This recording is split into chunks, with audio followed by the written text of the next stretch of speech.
monde, je suis Marine Tonnelier pour Europe Écologie Les Verts et je voulais savoir si la Ligue dissoute était toujours là. Parfait. Alors pour les services de renseignement qui sont là, je précise que c'était une blague parce que j'ai bien écouté l'avocat qu'on ne va pas tous aller en prison, il n'y a pas assez de place.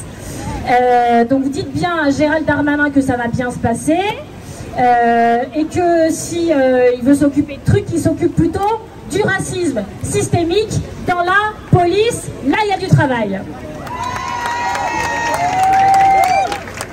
Toujours pour les renseignements généraux ou territoriaux, je ne sais plus comment ils s'appellent.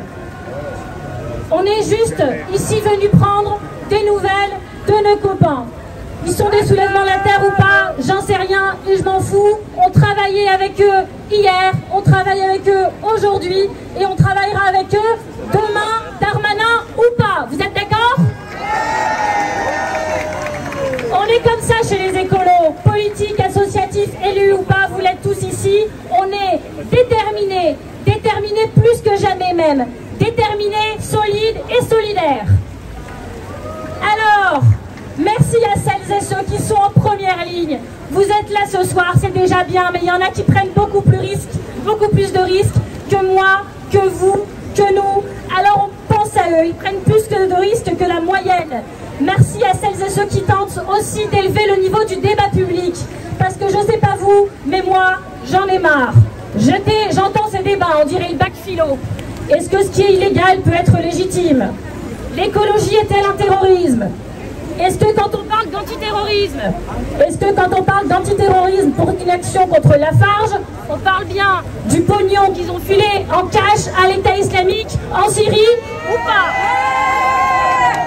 Vraiment, on se croirait au bac philo, mais vu les absurdités que j'entends... Ça y est, il me censure le micro, Gérald. Vu les absurdités que j'entends, je pense que la moyenne ne va pas voler très haut. J'ai une autre question. Vous êtes là, je vous vois, et merci. Mais les autres, ils sont où? Je savais pas, moi, que les libertés publiques, ça divisait. Je pensais que tout le monde était d'accord. Je pensais que tous les élus de la République savaient que c'était important. Je pensais qu'ils avaient compris que si c'était nous aujourd'hui, peut-être demain ce serait eux. Je pense qu'ils doivent savoir et on va leur dire parce que nous ne sommes qu'amour. Si un jour l'un d'entre nous est ministre de l'Intérieur, on ne sait jamais. Est-ce qu'on va dissoudre la FNSEA? Eh ben non.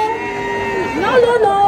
On les combattra politiquement et on gagnera politiquement avec des armes justes, pas en combattant la liberté publique. Moi, je pensais que c'était une évidence pour ça. En fait, ça l'est pas. Je pense pas que les libertés publiques soient une arme politique. Et ça n'engage que moi, mais voilà, je voulais le dire, c'est pour les RG toujours, pour qu'ils notent pour Darmanin. Et puis surtout, on va leur expliquer, nous, que les enfants qui naissent en 2023, personne ici, ni nous, ni eux, ne savent leur garantir que la planète sera encore habitable pendant 30 ans. C'est pour ça qu'on se bat, et on continuera. Alors, je vous ai déjà beaucoup parlé, on va continuer à se soulever, ça vous avez compris. Et surtout, on a compris qu'il s'était passé aussi d'autres choses encore plus douloureuses.